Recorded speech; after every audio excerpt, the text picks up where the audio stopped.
लुकमान ने यह भी कहा कि बेटा, अगर कोई अमल चाहे राई के दाने के बराबर भी छोटा हो और हो भी किसी पत्थर के अंदर या आसमानों में मख्फी हो या जमीन में, अल्लाह उसको क़यामत के दिन ला मौजूद करेगा। कुछ शक नहीं कि अल्लाह बारीक बीन है, खबरदार है। बेटा, नमाज की पाबंदी रखना और लोगों को अच्छे कामों के करने का मशवरा देते रहना, बुरी बातों से मना करते रहना और जो मुसीबत तुझ पर वाक़े हो उस पर सब्र करना।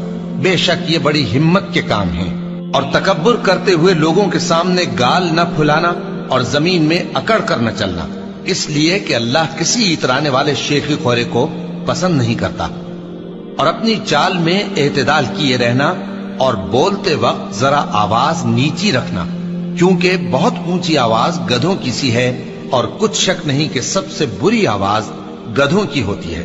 क्या तुमने नहीं देखा कि जो कुछ आसमानों में और जो कुछ जमीन में है, सबको अल्लाह ने तुम्हारे काबू में कर दिया है और तुम पर अपनी जाहिरी और बातिनी नेमतें पूरी कर दी हैं। और बाज लोग ऐसे हैं कि अल्लाह के बारे में झगड़ते हैं, न इल्म रखते हैं और न हिदायत और न किताब रोशन।